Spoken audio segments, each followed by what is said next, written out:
Bueno, buenas noches a todos. Hoy solo estoy yo, sin quien me presente, pero eh, bueno, veo que hay algunos asistentes a quienes se les agradece su puntualidad. Y entonces, para no darle más largas, vamos a ir empezando. Yo soy Simón Cárdenas, soy neurólogo y especialista en enfermedades desmielinizantes y dirijo el Centro de Referencia de Esclerosis Múltiple del Hospital Universitario Nacional de Colombia. Voy a compartir acá la presentación.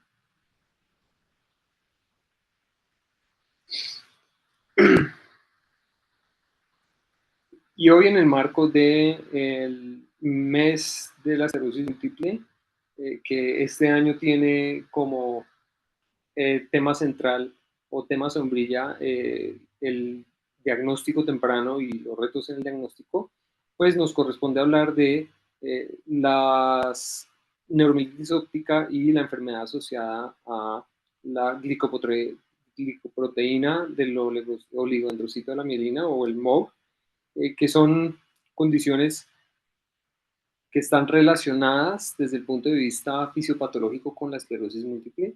Antes pues se consideraban subtipos de la esclerosis múltiple, pero que en años recientes se han descrito o descubierto como entidades independientes, porque si bien afectan porciones similares del sistema nervioso, tienen mecanismos fisiopatológicos que son diferentes. Y por ende, su curso, su pronóstico y su tratamiento, y lo que nos ocupa hoy, su diagnóstico, pues es bastante diferente también.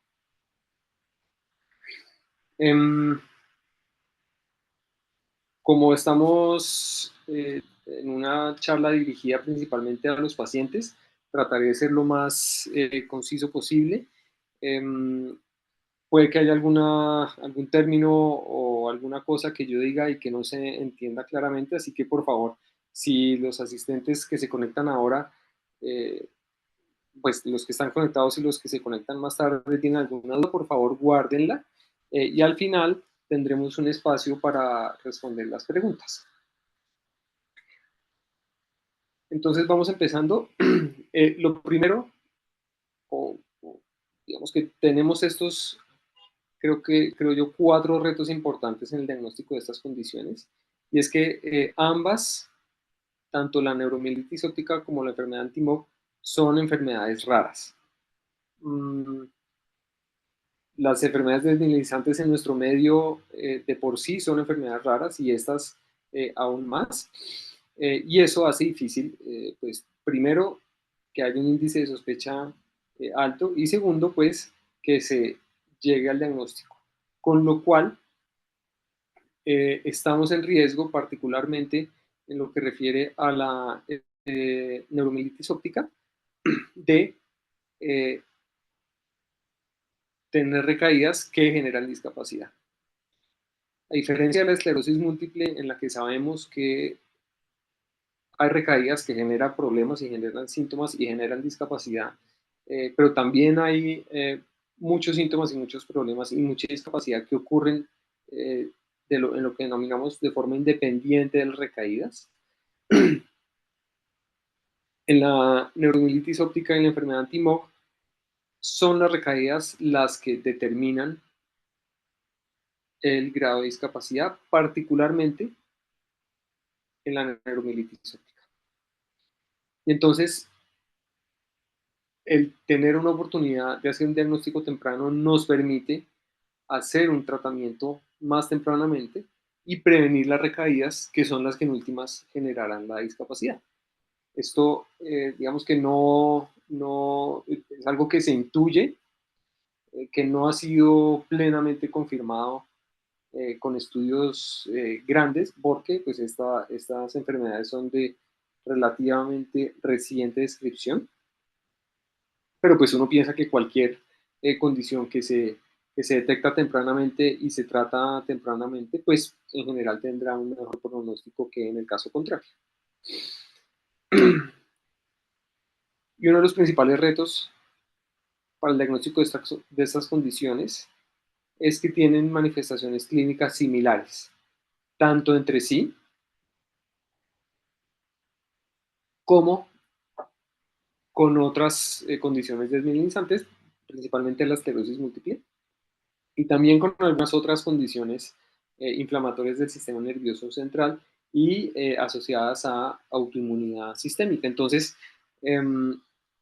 los síndromes típicos que ya detallaremos son la neuritis óptica, la mielitis o inflamación de la médula espinal y los síndromes encefálicos o las lesiones del sistema nervioso eh, central a nivel de sus estructuras en el cráneo. Entonces, empecemos con la neuritis óptica, perdón. Esta manifestación es muy frecuente y pues de hecho le da la mitad del nombre a la neuromielitis óptica o a los trastornos de la neuromielitis óptica. Y hay bastante buena información eh, al respecto de cuál es su frecuencia, tanto en la neuromielitis óptica como en la enfermedad asociada a anticuerpos anti-MOG. Entonces, en ambas condiciones, la manifestación de debut como neuritis óptica puede ocurrir en, digamos, 2/3 de los pacientes. Esto pues es llamativo. La neuritis óptica también es una de las principales manifestaciones de la esclerosis múltiple, pero pues no es la más frecuente. Y esto es un como primer indicio de distinción, aunque no es para nada específico. Hay otras cosas que se pueden utilizar que ya veremos más adelante. Pero lo importante es que entre ellas, pues esta frecuencia es muy similar. Y esta neuritis óptica, en la mitad de las personas con MOGAD y en una de cada 5 de las personas con trastornos por neuromielitis óptica, puede ocurrir de forma bilateral. Bilateral quiere decir que la inflamación de ambos nervios ópticos se da de forma simultánea o con o una seguida de la otra, pero con una diferencia de tiempo muy corta. Y esto sí que es poco común en la neuritis óptica pues por la esclerosis múltiple. Pero igual, con esto hay una mitad de los pacientes que no tienen neuritis óptica bilateral en MOG, en enfermedad asociada a MOG, y pues 4 de cada 5 con trastornos por neuromielitis óptica que tienen una neuritis óptica aislada. Y tal vez lo más importante es que en la mayoría de las personas con ambas condiciones, el compromiso visual puede ser bastante importante. Estamos hablando de que cerca de la mitad de las personas pueden llegar a tener una visión de 20/200 o menos.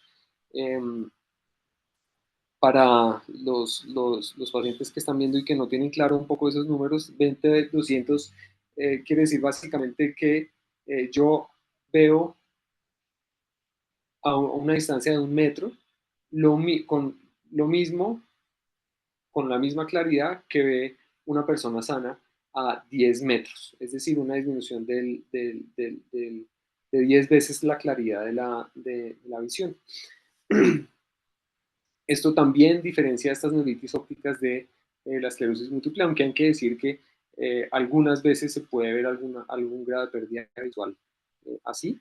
Y es característico particularmente en la enfermedad asociada a MOG y que puede ser un marcador diferencial o entre estas dos condiciones, que las neuritis ópticas asociadas a MOG pueden ser una pérdida de visión más profunda y más grave al principio, pero con una mejor recuperación. Por el contrario, eh, en la neuritis óptica por trastorno de neuromielitis óptica, la recuperación puede no ser buena. E incluso hay alguna proporción de pacientes que al cabo de 6 meses persisten con una agudeza visual tan mala como lo menciono, como con 20-200, que es una pues muy mala calidad visual, eh, lo que es consistente con el hecho de que las recaídas, particularmente en neuromielitis óptica, son determinantes para el pronóstico de largo plazo.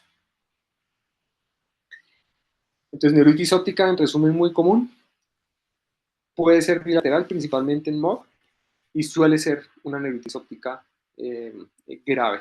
El que sea una neuritis óptica grave debe ser un marcador de sospecha para buscar estas dos condiciones eh, sí o sí. Eso ya es de las pocas cosas que tenemos bastante claras, y uno no quiere quedarse sin al menos hacer los estudios pertinentes que ya miraremos más adelante.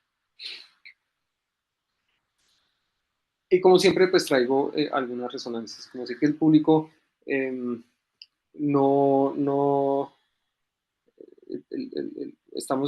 esta charla, como dije, es para pacientes, entonces trataremos de ser lo más claros posibles, pero básicamente en las resonancias que siempre hacemos, vemos los tejidos del sistema nervioso, y entre ellos el nervio óptico, que es este cablecito que conecta a los ojos con el cerebro, y es el que transmite la información visual desde los ojos al cerebro.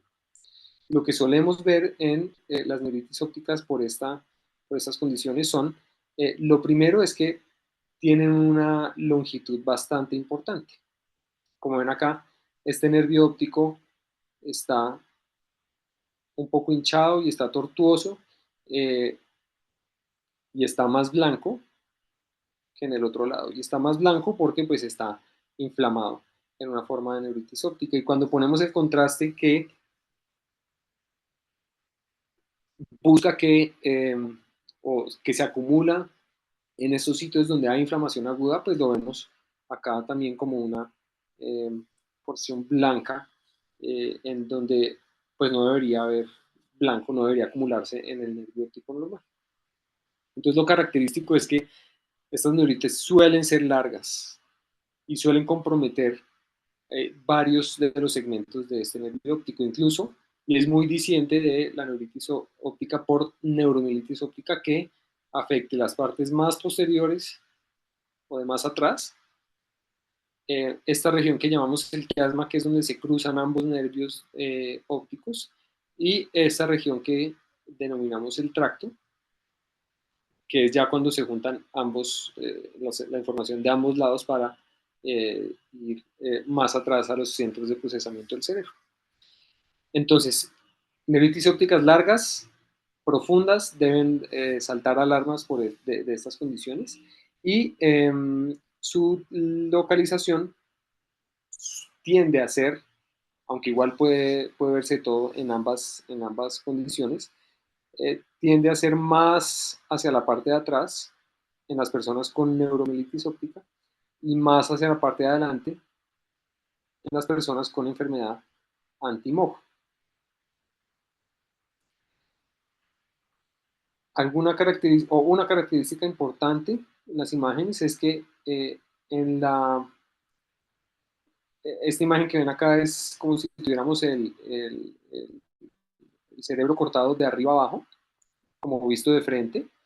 Entonces vemos en el ojo izquierdo que el nervio óptico, que es esto acá, está blanco, captando el contraste inflamado, es lo que se ve en esta flechita roja, pero alrededor, y voy a poner el cursor para que se vea un poco mejor, alrededor se ve como la funda en la que está alojado el nervio óptico, también inflamado, en lo que denominamos una perineuritis óptica.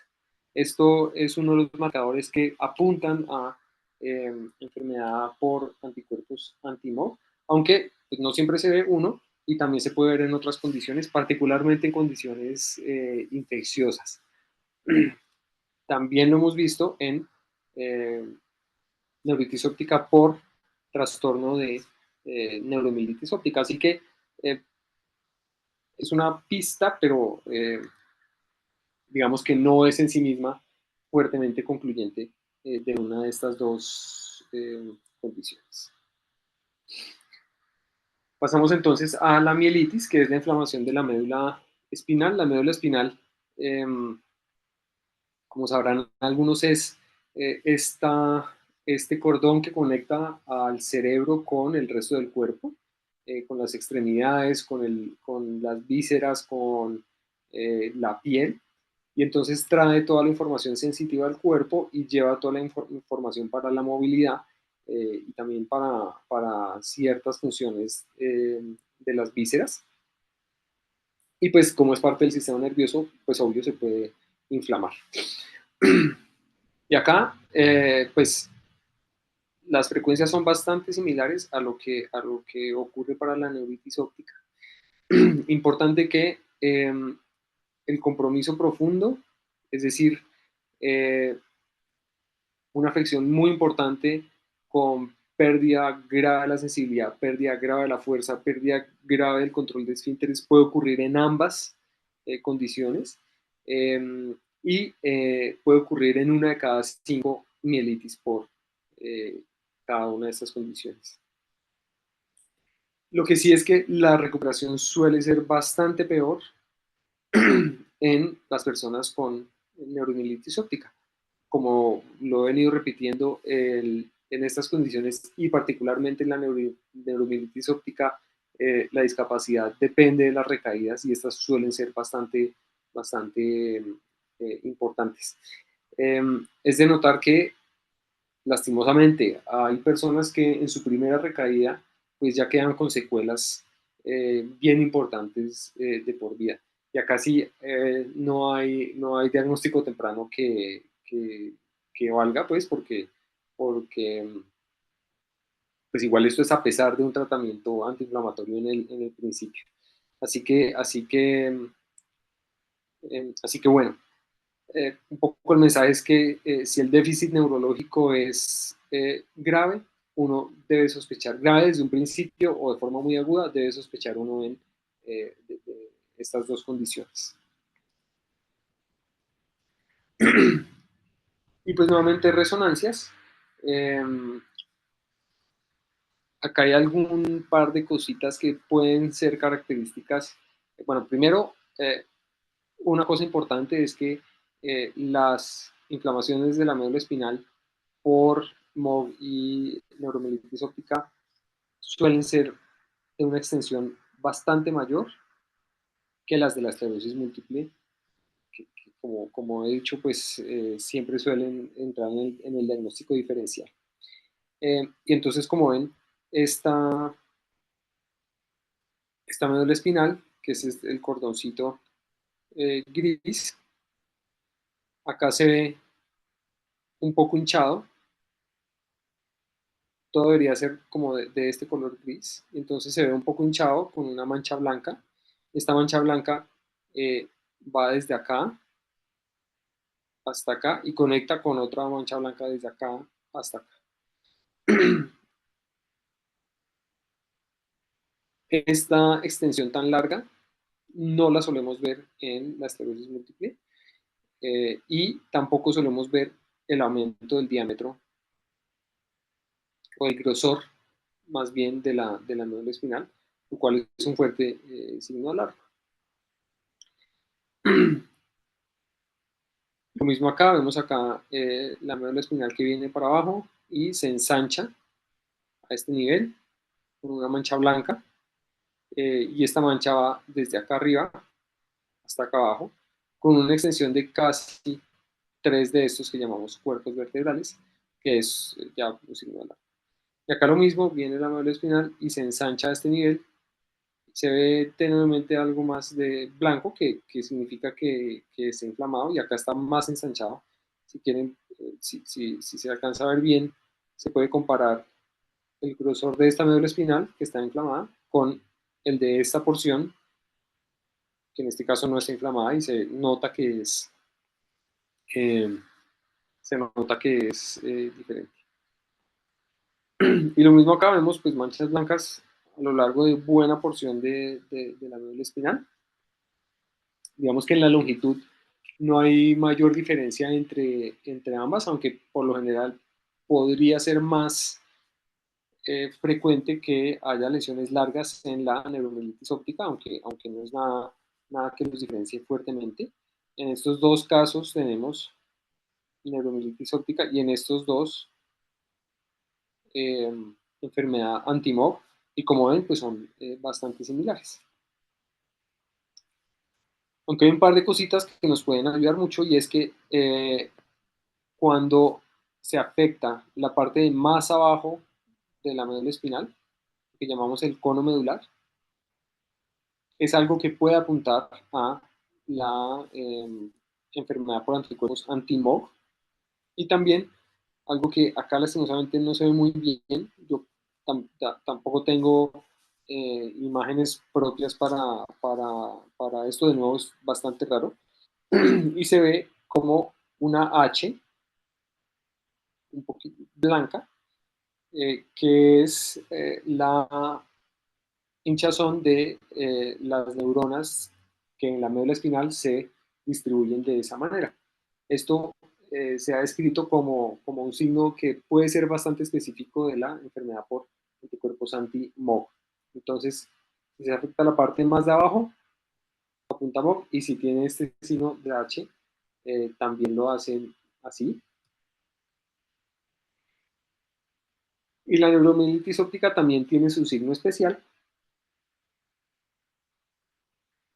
que es el que llamamos de el punto brillante. Y es que pues la médula espinal toda está brillante, acá se ve inflamada desde arriba hasta abajo, pero hay una porción en la que ese brillo es más notorio. Y parece que es más notorio porque hay más contenido de agua y porque la inflamación es muy intensa, y puede producirse incluso lo que llamamos necrosis, que es ya un daño irreversible del tejido. Y acá lo vemos en el corte horizontal, en el que tenemos la médula espinal, que es toda esta, debería tener todo este color gris, pero pues tiene una mancha blanca que es inflamación, pero y esta mancha tiene una un poco más brillante, que como dije lo que indica es que tiene un mayor contenido de agua y pues en principio mayor contenido tisular, perdón, daño tisular.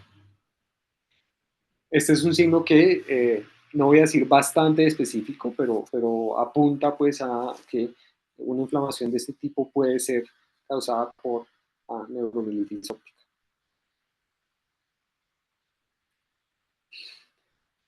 Y finalmente, los que llamamos síndromes encefálicos, de nuevo, estos son la afección de estructuras que están dentro de la cabeza, en los hemisferios cerebrales, en el cerebelo, en el tallo cerebral. Y también pues ocurren, digamos que no son la manifestación más frecuente, pero pues pueden ocurrir, y hay algunos que pueden ser bastante discientes. En general pueden ocurrir en una de cada 4 personas en las dos condiciones durante su curso de la enfermedad. Y pueden ser la primera manifestación en 5 y 10% de enfermedad anti-MOG y neuromielitis óptica respectivamente. Y esto es importante porque, bueno, la enfermedad anti-MOG, particularmente en los niños, suele ser la principal causa de presentación en lo que hemos conocido como encefalomielitis aguda diseminada. Este es un síndrome con epilepsia, pues con crisis epilépticas, con dificultades de lenguaje, con dificultades de la concentración, de la orientación, incluso de la alerta, y que se asocia fuertemente pues, con este anticuerpo. Y en la neuromielitis óptica hay un síndrome que llamamos del área postrema, que ya les voy a mostrar, eh, que es el causado por lesiones en este área. El área postrema es un área acá en la parte de más abajo del cerebro, en la que se acumulan mucho los canales de antiacuaporina, que son a los que está dirigida la reacción inflamatoria, y se manifiesta con vómito que es incoercible. Las personas pueden vomitar 20, 30, 40 veces en un día y no paran. Hipo también puede darse, y es un hipo que no para con nada y nada y nada y nada y nada. Um, pero puede ser eso nada más. Y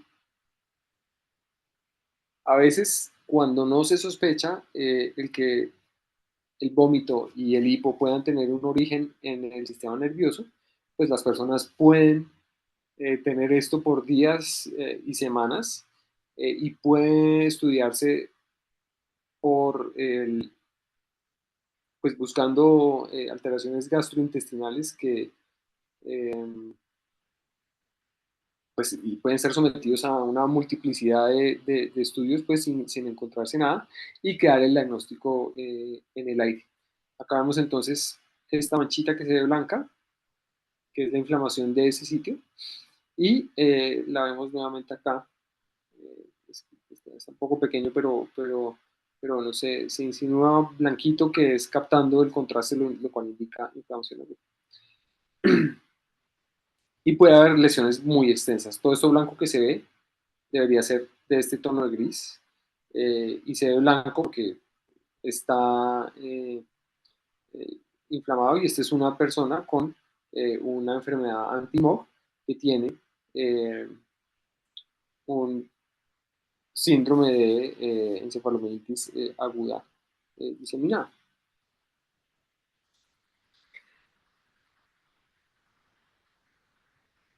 Las alteraciones encefálicas de la neuromielitis óptica pueden ser un poco más específicas, y es que eh, estos canales contra los cuales está dirigida la reacción inflamatoria suelen encontrarse alrededor de los ventrículos. Los ventrículos son esta serie de cavidades que tiene el sistema nervioso, y entonces los vemos acá en blanco llenos de líquido. Entonces esos canales se acumulan o se localizan más frecuentemente eh, en sus paredes.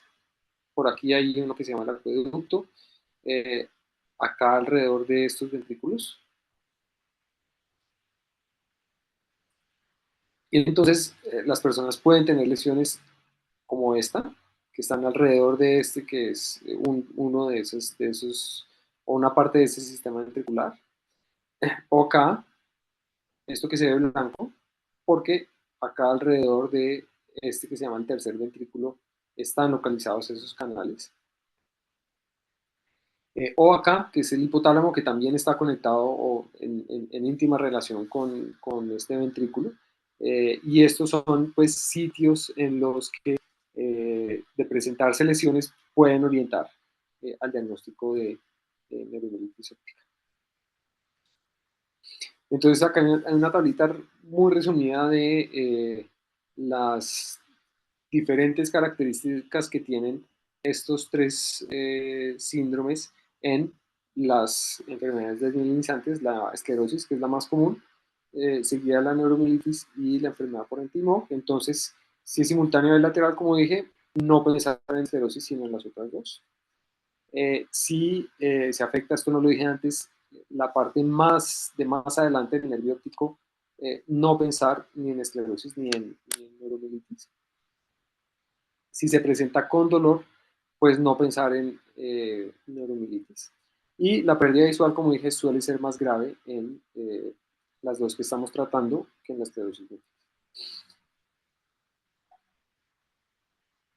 Hablando de la mielitis, si, pues, brevemente, entre más grave, pues menos piensa uno en esclerosis múltiple, sobre todo cuando hay el compromiso de la función de los esfínteres, particularmente en la enfermedad social MOC, porque como veíamos, esa parte de abajo del cono, la parte más abajo de la médula espinal, es donde se localizan los centros de control de la vejiga y el recto.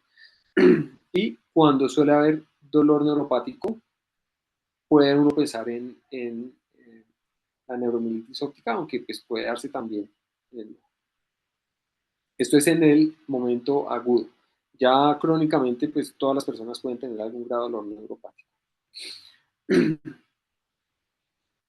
Y más adelante, o en los síndromes encefálicos, lo más específico tal vez sería la afección del área postrema en los pacientes con neuromielitis óptica y una presentación de eh, encefalomielitis aguda diseminada, de nuevo más frecuente en niños, eh, debe elevar una alta sospecha de enfermedad antimoja.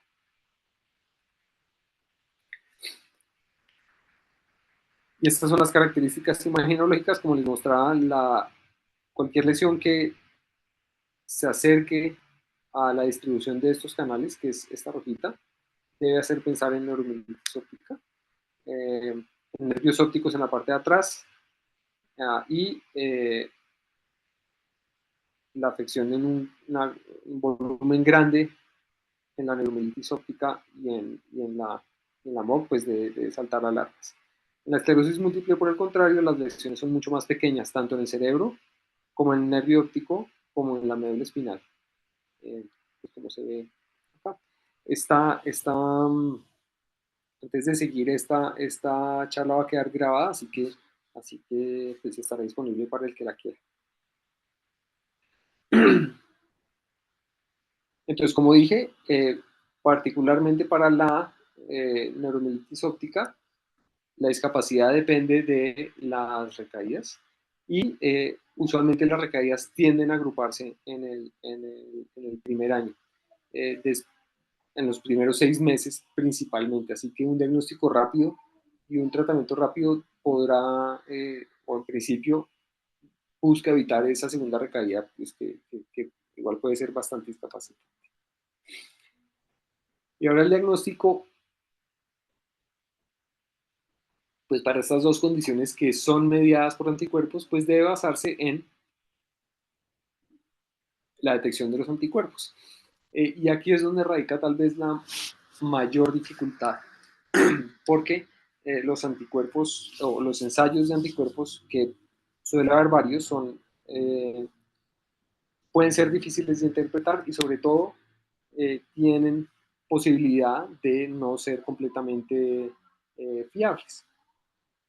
Hay varios tipos de, hay varios tipos de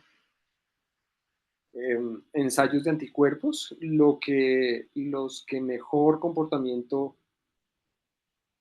han mostrado son los que llamamos basados en células. ¿Esto qué significa? Que lo que se hace es que se cogen células de cultivo y a esas células se les inyecta el gen que hace que ellas produzcan la proteína que queremos detectar. En el caso de la neuromielitis óptica, un canal que se llama aquaporina 4. En el caso de la antimog, la glicoproteína de mielina del oligodendrocito, y entonces esas células artificiales que producen estas proteínas de forma con su estructura natural. Y ahí lo que se hace es a esas células ponerles el suero del paciente, donde se encuentra el anticuerpo responsable de la enfermedad y este se pega a esas moléculas. Y a eso se le pone eh, un, em, una mezcla que tiene un anticuerpo dirigido a ese anticuerpo y una molécula de la que llamamos fluoresceína, y es que se empieza a ver brillante. Y entonces, básicamente, si yo hago el ensayo y veo luz verde, quiere decir que en el suero del paciente o en el líquido cefalorraquídeo del paciente está presente el anticuerpo responsable y digamos que puedo hacer el diagnóstico. El problema es que de todas estas técnicas, bueno, no me voy a tener en el detalle técnico de las otras, pues, porque, porque no es el foco de esta presentación. Pero lo importante es que eh, en el, para todas las técnicas, el detectar un anticuerpo quiere decir que, o sea, o que el ensayo muestra anticuerpo, quiere decir que la persona pues tiene la enfermedad. Pero cuando el ensayo es negativo, quiere decir que muestra que no, igual hay una proporción de pacientes que pueden tener la enfermedad. Es lo que se llama sensibilidad y en el mejor de los casos puede ser para neuromielitis óptica de 70 y tanto por ciento. Quiere decir que de 100 personas que tienen una neuromielitis óptica, solo en 76 se va a dar positivo ese anticuerpo. Y eso deja unas 25 que tienen digamos, tienen unas dificultades o posibilidad de tener lo que llamamos un falso negativo, es decir, que pues, van a tener la enfermedad y no la vamos a poder diagnosticar por este medio. Para la enfermedad anti-MOG se han hecho ensayos diferentes y la sensibilidad pues es incluso bastante peor. Bastante peor quiere decir que es menos de la mitad. Así que, bueno, la especificidad, es decir, de las personas que tienen la enfermedad, cuántas tienen el ensayo positivo, pues sí es bastante alto. Así que para ambas enfermedades, el estudio de laboratorio hecho con la técnica que se debe muestre que es positivo, pues ya prácticamente no hay duda del diagnóstico. Pero si muestra que es negativo, existe todavía la posibilidad de que las personas tengan esto. Y por eso no voy a decir inventamos, pero se desarrollaron o se han desarrollado para todos los criterios que dependen de, uno, las manifestaciones clínicas, dos, la presencia de los anticuerpos, y tres, los hallazgos de las resonancias. No me voy a detener mucho, pero es importante que cuando las personas tienen el anticuerpo y tienen algún síndrome como los que describí, que son típicos, ya pues prácticamente se tiene el diagnóstico. Hay personas que tendrán los anticuerpos o que no tendrán los anticuerpos o los resultados positivos de los anticuerpos. Entonces ahí las exigencias se elevan y más o menos 3 de cada 10 de estos tendrán una enfermedad asociada a antimog, para la que el año pasado se publicaron criterios de diagnóstico que incluyen pues, algo muy similar, y es que debe haber un síndrome típico, debe haber positividad del anticuerpo, y si no la hay, deben satisfacerse ciertos requisitos de imágenes y eso.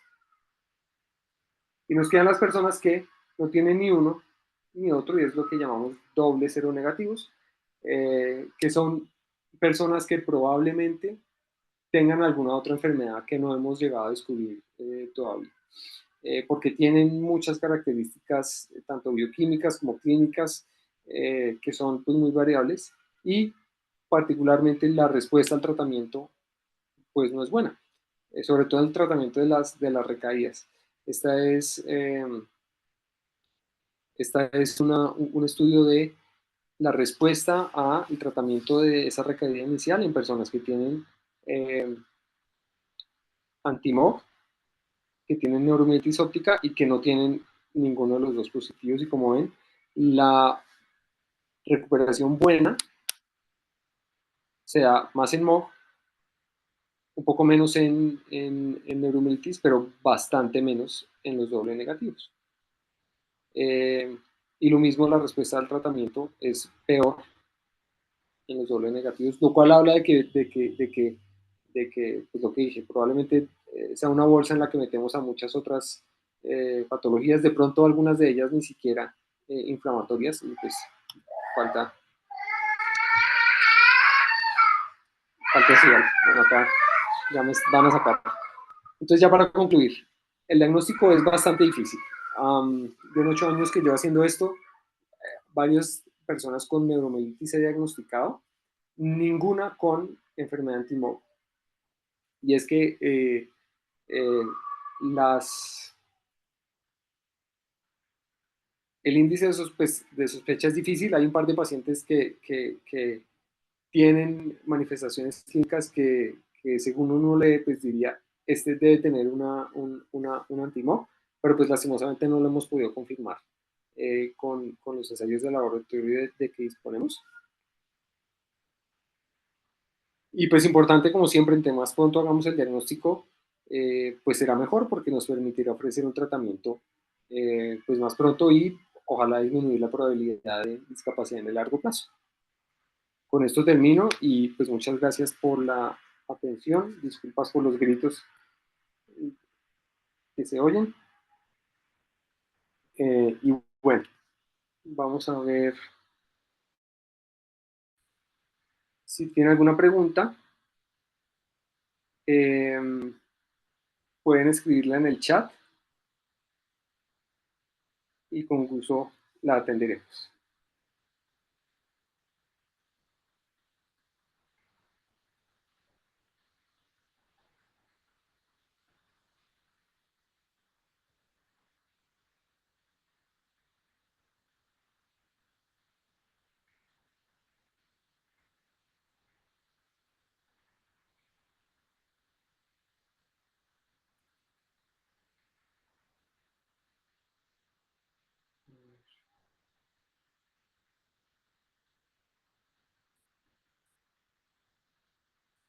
Bueno, entonces, acá pregunta Ana Gabriela. Si los anticuerpos anti-MOB en Bogotá están disponibles. Ah, Depende de cuál es. La respuesta corta es, la respuesta fácil es no, porque acá no hay laboratorios que los procesen eh, no directamente. La mayoría de veces estos salen remitidos fuera del país, eh, pero, pero no se encuentran disponibles. El problema, como dije, es que exactamente cuál de las técnicas se usa, y entonces no podemos, o nos queda un poco difícil saber como cuáles son las probabilidades de éxito.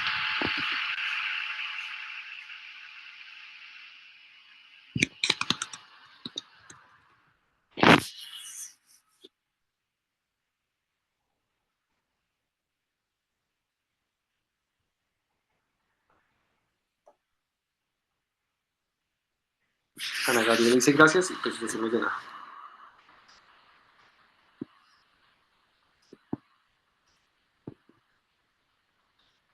Igual, cualquier pregunta que surja en adelante, pues creo que me corrigen de la asociación, pero a través de la asociación nos pueden contactar. Esto es muy importante. Catherine pregunta si los anticuerpos se realizan en sangre o en líquido cefalorraquídeo. Eh, por lo general consideramos que deben hacerse en sangre. Y es que eh, estas condiciones, con estas condiciones los anticuerpos se producen fuera del sistema nervioso y pasan al sistema nervioso y es que producen la inflamación. En general se acepta que son más sensibles en la sangre, y acá lo que uno busca es sensibilidad. Quiere decir que eh, logremos pescar la mayoría que se puedan, porque si es positivo, como dije, pues van a ser positivos. Entonces, en sangre deben hacerse de preferencia.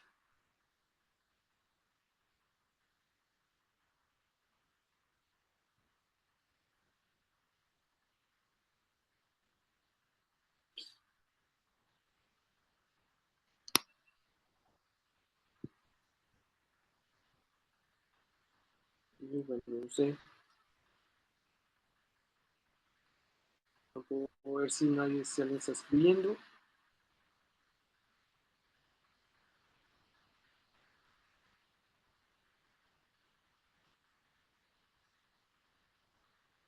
Así que bueno, yo creo que podemos como ir cerrando. Eh, Antes de irnos, les recordamos pues la invitación a pues, quien vea esto y quien quiera participar en el Congreso Nacional de Neurología que se llevará a cabo en Barranquilla este 30 y 31 de mayo y el 1 y 2 de junio. Toda la información está en la página de la asociación. Ah, y bueno, una última pregunta de Álvaro Arturo. En doble tratamiento, ¿qué tratamiento se daría? La verdad, pues nadie sabe.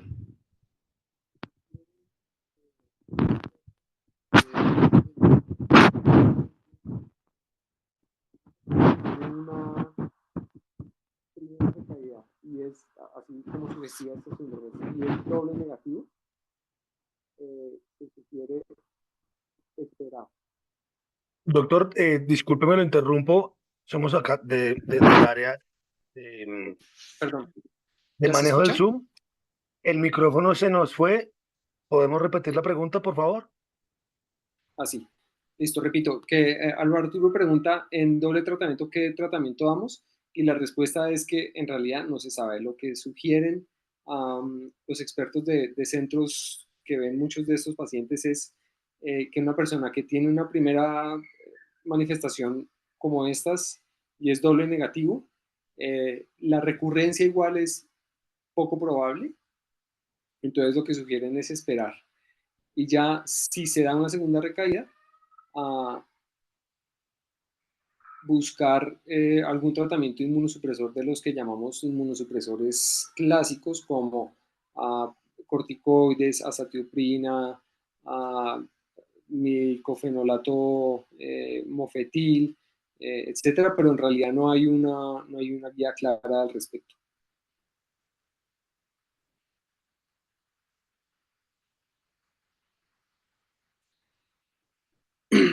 Y Sergio pregunta en pacientes que reciben corticoides, ¿cuánto tiempo después se recomienda realizar las pruebas serológicas? Um, digamos que no hay un tiempo claro. Todos los anticuerpos tienen una vida media.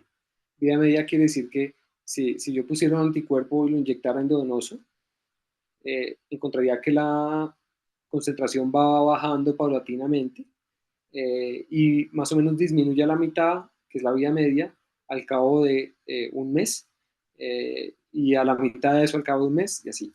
Entonces, al dar tratamiento con corticoides, lo que se busca es, si acaso, bueno, se busca es evitar la inflamación favorecida por esos anticuerpos. Algo se puede disminuir la producción de esos anticuerpos, pero igual los anticuerpos pueden estar circulando un buen tiempo más. Entonces no hay algún tiempo como, eh, no hay algún tiempo específico para esto. Diferente con la plasmaféresis, que sí lo que hace es barrer y quitar todos los anticuerpos de la sangre. Entonces, ahí sí que sería importante hacer los estudios o los exámenes antes de la plasmaféresis. Eh,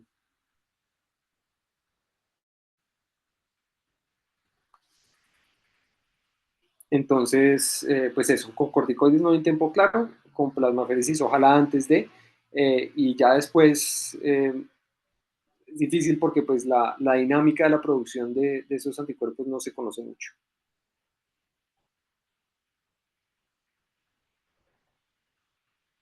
Y bueno,